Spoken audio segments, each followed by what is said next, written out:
Welcome back to my YouTube channel. દોસ્તો, મારી car એક ડ્રીમ ચેનલમાં તમારું સ્વાગત છે.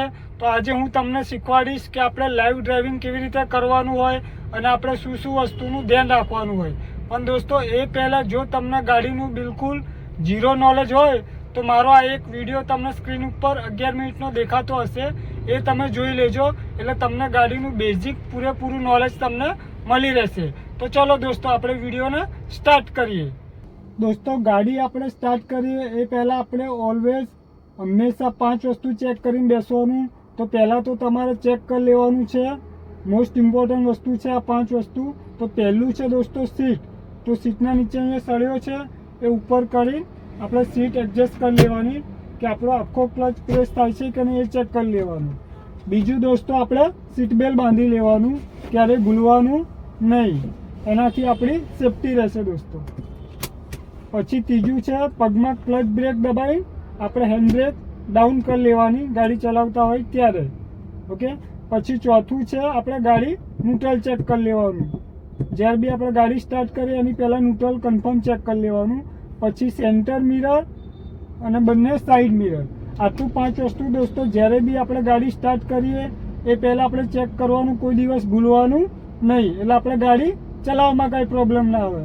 પછી જ્યારે બી દોસ્તો આવી મેન્યુઅલ કાર ચલાવીએ ને તો આપણે આદત પાડવાની કે ગાડી ક્લચ દબાઈને જ ચાલુ કરવાની. કેમ ક્લચ દબાઈને ચાલુ કરવાની? તો કદાચ મારી ગાડી ભૂલથી ગિયરમાં રહી ગઈ હોય અને હું આમ ક્લચ દબાવ્યા વગર ડાયરેક્ટ સેલ માર દઉં અને આગળ પેલા કાકા ઊભા છે ને એને ડાયરેક્ટ સીધું ઝટકો મારીને ઠોકાઈ જશે. તો આપણે આદત પાડવાની કે ગાડી હંમેશા ક્લચ દબાઈને જ ચાલુ કરવાની. ક્લચ દબાઈને આપણે ગાડી સ્ટાર્ટ કરીશું, ભૂલથી બી ગાડી ગિયરમાં બી હશે તો કાંઈ પ્રોબ્લેમ થશે નહીં. તો જો દોસ્તો, હવે મેં ક્લચ બ્રેક બંને દબાવ્યું, પછી ગાડીમાં સેલ માર્યો, ગાડી આપણી સ્ટાર્ટ થઈ. હવે આગળ એક કાકા ઊભા છે તો આપણે એમને ડિસ્ટર્બ નથી કરવા, તો હું અહીંથી રિવર્સ ગિયર કરું છું. તો રિવર્સ ગિયર કર્યો મેં. આપણે અહીંયા કેમેરો છે તો આપણને કેમેરામાં બી ખબર પડશે, પણ આપણે કેમેરાની આશા નહીં રાખવાની. સેન્ટર મિરર અને બંને સાઈડ મિરર જોવાના. પછી ધીરે ધીરે હું ક્લચ છોડીશ, ગાડી આપણી પાછી જવા લાગી. ઓકે. હવે અહીંથી આપણી ગાડી નીકળી જશે. તો મેં બ્રેક મારી, ક્લચ દબાવી, હવે ન્યુટ્રલ કર્યું. પછી પહેલો ગિયર કરવા માટે ક્લચ આખો દબાવેલો છે, ન્યુટ્રલથી લેફ્ટ સાઈડ ઉપર ફર્સ્ટ ગિયર કરી લીધું. પછી આવી રીતે સ્ટેરિંગ એક રાઉન્ડ વાળી લેવાનું. હવે અહીંથી મારે યુટર્ન મારીને પેલા રોડ ઉપર જવું છે તો યુટર્ન મારવા માટે રાઈટ સિગ્નલ આપવાનું. પછી બાજુના મિરરમાં જોવાનું કે કોઈ આવતું ના હોય. પછી હવે ધીરે ધીરે હું બાજુમાં જોઈને ક્લચ છોડું છું.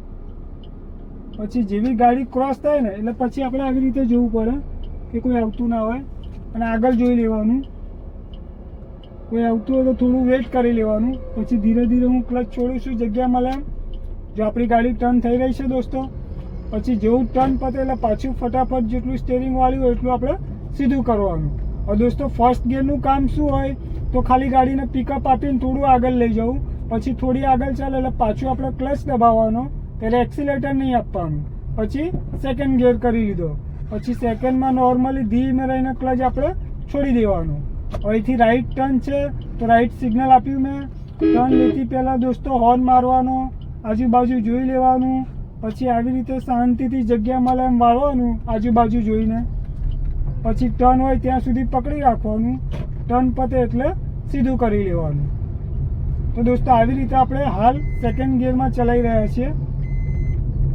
પછી જો દોસ્તો, આપણે નવું શીખતા હોઈએ ને તો આપણે ગાડી થોડી લેફ્ટ સાઈડની લાઈનમાં ચલાવવાની, એટલે પાછળથી કોઈ આવતા વ્હીકલ ડિસ્ટર્બ ના થાય કે આપણને ડિસ્ટર્બ ના કરે. તો આવી રીતે ચલાવવાનું છે દોસ્તો. પછી ખાલી મળ્યું, ક્લચ દબાવ્યો, થર્ડ ગિયર કર્યો. પછી થર્ડમાં નોર્મલી ક્લચ ચેક સુધી આપણે છોડી દેવાનું. પછી જુઓ દોસ્તો, આપણે ગાડી ચલાવતી વખતે હંમેશા આપણું ધ્યાન બ્રોડ વિઝન રાખવાનું. આખો રોડ કવર થાય ને રોડની બંને બાજુ, એવી રીતે આપણે કન્ટિન્યુ જોતું રહેવાનું, એટલે તમને આગળનું જજમેન્ટ પણ આવશે. 4 રસ્તા આવે, ટર્ન મારવાનો, થોડી ગાડી ધીમી કરવાની, આજુબાજુ બંને બાજુ જોઈ લેવાનું. પછી જગ્યા મળે એમ ક્લચ છોડીને ધીમે ધીમે જવા દેવાની. આવી રીતે તમારે ચલાવવાનું છે સ્ટાર્ટિંગમાં. અને જ્યારે બી આપણે ગાડી ચલાવીએ ને દોસ્તો તો ઓલવેઝ ધ્યાન રાખવાનું કે આપણી આજુબાજુના વ્હીકલ પણ આવતા હોય ને એ પણ જોઈને આપણે ચલાવવું પડે દોસ્તો, કેમ કે રોડ ઉપર આપણે એકલા તો છે નહીં, આપણી આજુબાજુ પણ વ્હીકલ આવતા હોય, તો જ્યારે બી આગળ જગ્યા ખાલી મળે ને તો બંને સાઈડ મિરર અને સેન્ટર મિરર પણ જોતું રહેવું પડે કે આપણી આજુબાજુ કોણ કેવી રીતે કેટલા આવે છે. જો દોસ્તો જ્યારે બી આવો ટર્ન આવે ને, લેફ્ટ સિગ્નલ ટર્ન છે તો લેફ્ટ સાઈડ સિગ્નલ આપ્યું મેં, ટર્ન લઈએ પહેલાં ધીમી કરવાની, ગેર થર્ડ છે તો હું સેકન્ડ કરી લઈશ, પછી આજુબાજુ બંને બાજુ જોઈ લેવાનું, પછી ટર્નિંગ પોઈન્ટ આવે એટલે આવી રીતે વાળવાનું, પછી જેવો ટર્ન પતે એટલે પાછું સ્ટેરિંગ આપણે સીધું કરી લેવાનું, પછી ખાલી જગ્યા મળી ક્લચ દબાવો, થર્ડ ગિયર કર્યો, પછી થર્ડમાં નોર્મલી ક્લચ છોડી દેવાનું. જો દોસ્તો આગળ જે ટર્ન આવી રહ્યો છે ને એ એકદમ શોર્ટ ટર્ન છે અને બહુ ઓકવર્ડ ટર્ન છે, કેમ કે કામ ચાલે છે અને જગ્યા થોડું ખોદેલું છે. તો જો આપણે આવા ટાઈમે એકદમ ધીમી કરી દેવાની ગાડી, એકદમ સ્લો. પછી એવું લાગે ને કે બહુ ધીમી થઈ ગઈ તો આપણે પહેલો ગિયર કરી દેવાનો, પછી શાંતિથી ટર્નિંગ પોઈન્ટ આવે એટલે આવી રીતે તમારે વાળવાનું શાંતિથી, અને ટર્ન થઈ જાય એટલે પાછું સ્ટેરિંગ આપણે સીધું કરી લેવાનું. પછી આ બાજુ લેવાનું, આ બાજુ આવે ગાડી છે હોર્ન મારવાનું, પછી પાછું સ્ટેરિંગ થોડું આ બાજુ કરી જેવી આપણી લાઈનમાં આવી જાય એટલે સીધું કરી દેવાનું. પછી થોડી બહાર આવી ગયા સેકન્ડ ગિયર કરી લેવાનું, પછી સેકન્ડ ગિયરમાં નોર્મલી ધીમે રહીને ક્લચ છોડીને આપણે જવા દેવાનું. તો આવી રીતે ચલાવવાનું છે દોસ્તો. વધારે ખાલી મળે તો આપણે થર્ડ ગિયર, પછી થર્ડમાં નોર્મલી ક્લચ છોડી દેવાનો. પછી જો ઓલવેઝ આપણે આ સાઈડના લેફ્ટ સાઈડના પટ્ટામાં ચલાવવાની, કેમ કે હાલ આપણે નવું નવું શીખતા હોઈએ ને તો થોડી સાઈડમાં ચલાવવાની. 3 રસ્તા 4 રસ્તા આવે હોર્ન મારવાનો, આજુબાજુ જોવાનું, રોડની દરેક મુવમેન્ટ આપણને ખબર પડવી જોઈએ દોસ્તો.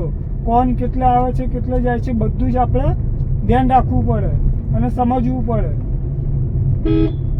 સ્કૂલ હોય ત્યાં થોડી સ્લો ચલાવવાની, કેમ કે છોકરાઓ ગમે ત્યાંથી ગમે ત્યાં આવી શકે છે દોસ્તો.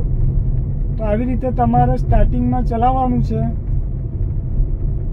અને જો તમને મારો આ વિડીયો પસંદ આવ્યો હોય તો મારી ચેનલને સબસ્ક્રાઈબ કરી લો, જેથી તમને ગાડીનું કંઈક દરરોજ નવું નવું શીખવા મળે. અને તમને ગાડીમાં જે કાંઈ પ્રોબ્લેમ હોય, જે બી પોઈન્ટ ખબર ના પડે તો મને કમેન્ટ કરીને જણાવજો. એની ઉપર હું પણ તમને વિડીયો બનાવીને આપીશ કે તમારો જે બી પ્રોબ્લેમ હશે હું સોલ્વ કરી આપીશ દોસ્તો. તો જલ્દીથી જલ્દી કમેન્ટ કરજો, તમને જે કાંઈ પ્રોબ્લેમ હોય એ બધું જ હું તમને શીખવાડી દઈશ દોસ્તો ગાડીથી.